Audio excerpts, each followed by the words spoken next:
So I've been behind on making videos. I've had a bunch of stuff put together and had some footage that I ended up deleting, making room for new footage. I need to get an SD card or some sort of storage device, but that's neither here nor there. I got together at least the data, which to me is the most important part. I like watching people shoot, but it's not very interesting without having a GoPro downrange anyway, so at least here's the data portion. So here's a bunch of loads. I shot a giant target with my dad when my dad was here, and he shot the same target. And so kind of here's the conclusions. We started off with, this is a 73 grain ELD match, and it is loaded with accurate 2495. Okay, so I had to go look that up. It's 23.0 grains of accurate 2495. I thought this load would be a little hotter than this. My chrono hadn't been working for a while. I needed a battery and finally got a battery in it. It's a super accurate load. This isn't my best group I've ever shot with it. It seems to shoot right around 3/4, half an inch, and then 20 shot groups. It's about 1.5 inches for 20. It's a really good load, but it's really, really light. And so now that I know that about it, this one's probably getting tossed out. I need a little more velocity than that for my needs. But we got an average of 2,421 feet per second and standard deviation of 23. Not incredibly good, but a lot of my standard deviations are right around that 20 to 25 marker, and they shoot long range. It's not that important to me, my standard deviation, but if it starts getting pretty wild, then I cut them out. This was just a couple loads that I was able to pick up 2 5-pound jugs of Reloader 15, and so I did a quick 30-06 test. My dad brought a new to him 30-06, and we wanted to see what it was capable of, so I had one really light load, 45 grains of Reloader 15, and then one closer to max load. I can't remember if this was a published maximum or not of Reloader 15, but it was an old Model 110 Savage. We just figured it could handle it, and with 168 grain boat tail hollow point spears, and it shot pretty good. Standard deviation looks really nice, 2609. I could live with that load with the way it shot. It shot about 1.5 inches out of that rifle, and I would literally just call that good to go in that one right there. So I don't have a target for that. I shot my old 30-06 that I gave to Sadie at a different target, and the group was kind of low and shifted, and it wasn't particularly good, as you can see, so I just didn't even take any of that. But next here for the 223 stuff, which is on this target, we got that 50 grain soft point, and I loaded it with 26.0 grains of Reloader 15 for an average of 2851, which is absolutely right in the wheelhouse for me for a little flat base round nose, and a standard deviation of 15, which is also right in the wheelhouse, and also shot one of my best looking and best groups that I've ever shot with that bullet. A lot of times this bullet seems to double group a lot, or kind of an ugly little group with another really ugly flyer.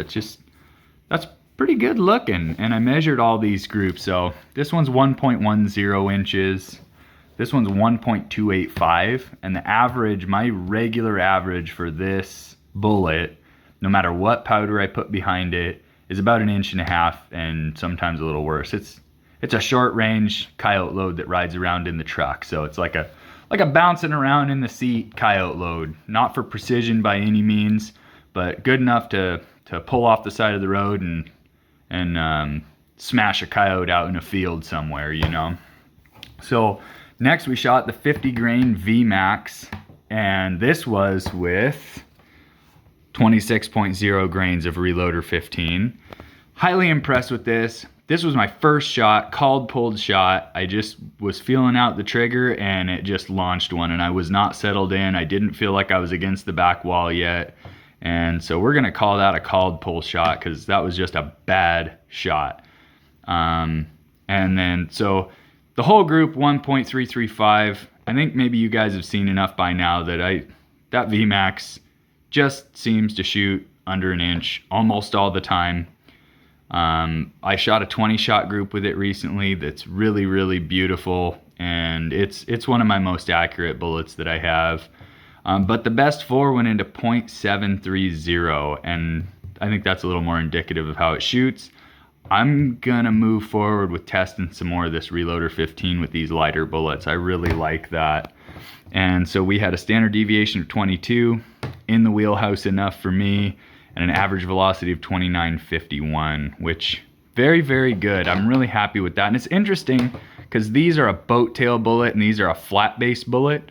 And so the extra velocity I get for that boat tail taking up a little bit of case volume, it's pretty interesting phenomenon. And I think it's interesting to take note of for people that reload and do a lot of experimental stuff and are kind of toying around with the idea of maybe bumping things up a little more than it publishes in most of our data.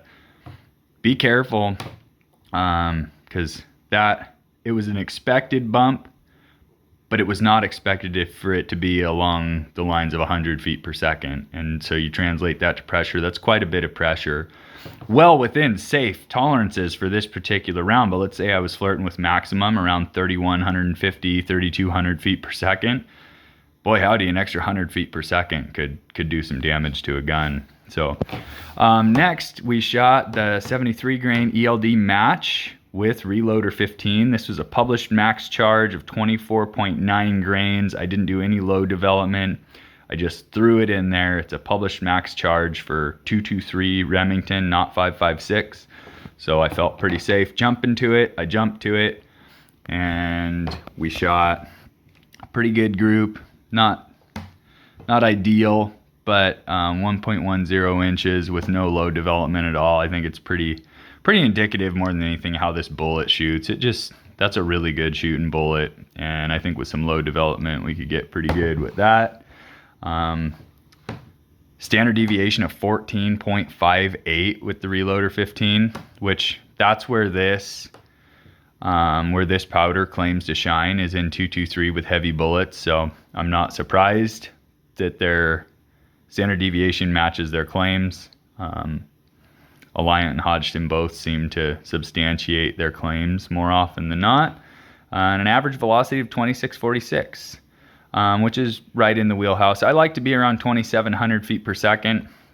And in normal weather conditions, this is about 2,700 feet per second, maybe a little more. But we were shooting in 30 degrees and less.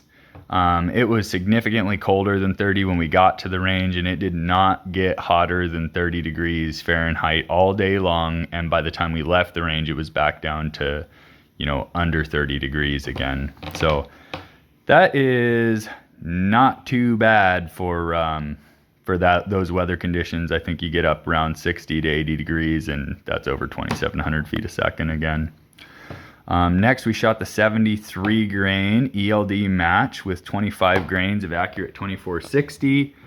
That's already one of my top shooting loads from my old rifle.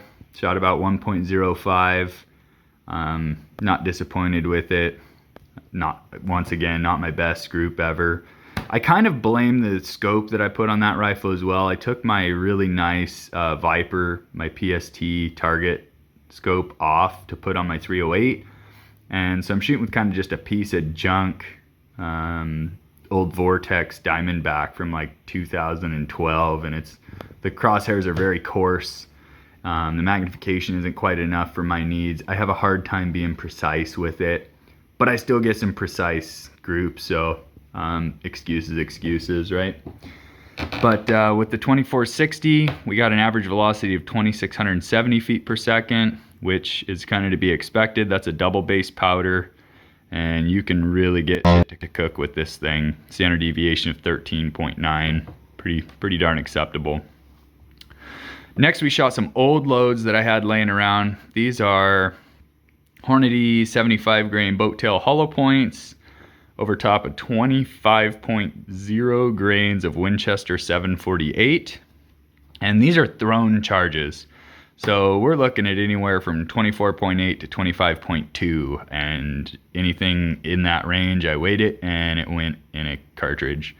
So considering that, we got an average velocity of 2671 and a standard deviation of 22.68, which is pretty darn good for the thrown charges there. All the way down here, Hornady, 75 grain with Winchester 748. I was trying to look on my target where I shot that. I'm going, oh no.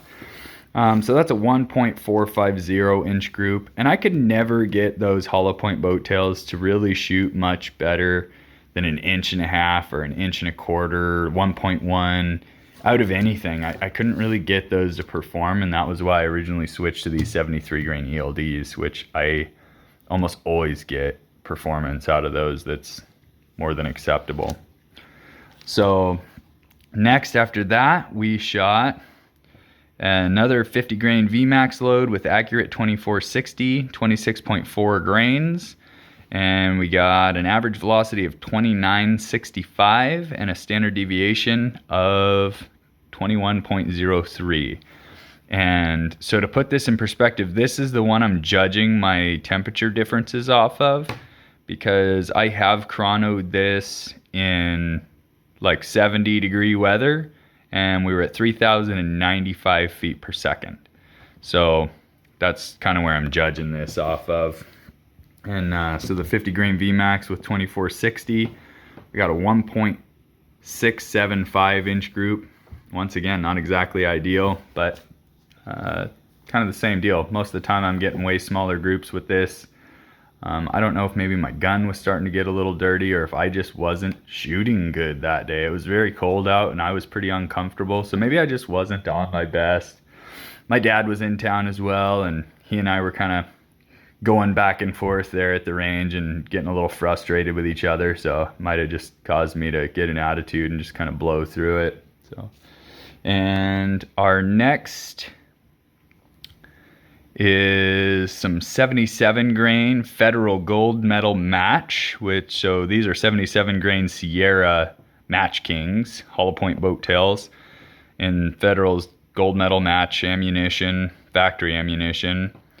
And their velocities were pretty low, 2496, 2520, 2515. So we got an average of 2515, which I would call that below par for my needs. It's a very, very accurate load. I've shot it out of many guns, and every gun that I've ever shot it out of except for one, it has shot under an inch at least once in a while.